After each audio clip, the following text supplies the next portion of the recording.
Hi అందరికీ నమస్తే. Welcome back to my channel Radhakrishna. Sunday special చేపల పులుసు చేసుకుందామండి. ముందుగా స్టవ్ ఆన్ చేసుకొని కడాయి పెట్టుకొని ఆయిల్ వేసుకుందామండి.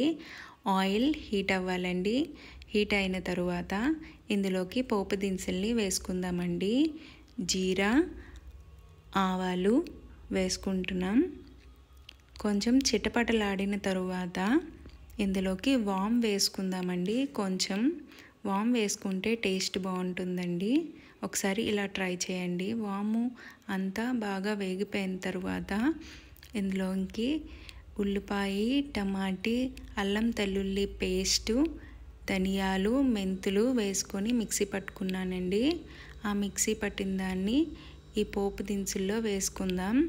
బాగా ఫ్రై అవ్వనివ్వండి దీన్ని. అప్పుడే పచ్చివాసన పోయి మంచిగా ఉంటుందండి. ఇలా ఉడికిన టైంలో కొంచెం వాటర్ వేసుకొని మళ్ళీ కూడా ఉడికించుకోవాలి.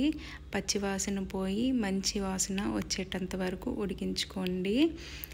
కొంచెం ఉడికిన తర్వాత దీంట్లోకి ఉప్పు, పసుపు, కారం వేసుకుంటున్నానండి. ధనియా పౌడర్ అండి, అది మా అమ్మగారు చేసింది. బాగుంటుంది. ఇది ఏ కూరలో వేసుకున్నా బాగుంటుందండి. నేనైతే చేపల పులుసులో కొంచెం ఎక్కువే వేసానండి. కాసేపు మూత పెట్టండి. మూత పెట్టిన తర్వాత ఒక 5 minutes ఉంచిన తర్వాత తీస్తే ఆయిల్ చూసారా పైకి తేలింది. ఆయిల్ పైకి తేలిన తర్వాత వంకాయ ముక్కలు, ముల్లంగి ముక్కల్ని వేసుకుంటున్నానండి. మీకు ఎన్ని ముక్కలు కావాలంటే అన్ని వేసుకోండి. నేనైతే ఇక్కడ ఒక వంకాయ, 2 ముల్లంగి దుంపల్ని వేసుకున్నానండి. బాగా కలుపుకోవాలి.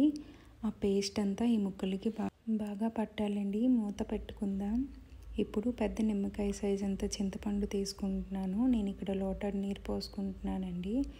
బాగా కలుపుకొని పక్కన పెట్టుకోండి. ఇప్పుడు మూత తీసి చూద్దామండి. దగ్గరికి అయిపోయింది చూసారా, బాగా మగ్గాయి ముక్కలన్నీ. ఒకసారి అటు ఇటు కలుపుకుందామండి. కలుపుకున్న తర్వాత ఇందులోకి చింతపండు జ్యూస్ చేసాం కదండి, అది ఇందులో వేసుకుందామండి. లోటడ్ నీరు పోసేస్తున్నానండి. ఇంకా కొంచెం మరిగిన తర్వాత కొంచెం నీరు కలుపుకొని పోసుకుందామండి. నాకైతే ఇద్దరికి ఈ పులుసు సరిపోతుందండి. మీకు ఎంత కావాలో అంత పులుసుని యాడ్ చేసుకోండి. మాకైతే ఇది సరిపోతుంది. ఇప్పుడు కొంచెం అటు ఇటు కలుపుకోండి. మరీ ఎక్కువగా కలిపేయొద్దు, ముక్కలు విరిగిపోతాయండి. లైట్గా కలుపుకోండి. ఇప్పుడు ఇందులోకి చేపలు యాడ్ చేసుకుందామండి. ఇవి సముద్రం చేపలు. ఇలా ముక్కలు యాడ్ చేసుకున్న తర్వాత ఒకసారి పైనుంచి అలా అలా కలపండి. ఎక్కువగా కలపొద్దు, లైట్గానే కలపాలండి, లేదంటే ముక్కలు విరిగిపోతాయి. బాగా మరగనివ్వాలండి చేపల పులుసుని, అప్పుడే టేస్ట్గా ఉంటుందండి. బాగా మరిగిన తర్వాత ఇందులోకి కొత్తిమీర వేసుకోండి, బాగుంటుంది. కొత్తిమీర వేసుకొని కాసేపు మరగనివ్వండి. మరిగిన తర్వాత స్టవ్ ఆఫ్ చేసేసుకోండి.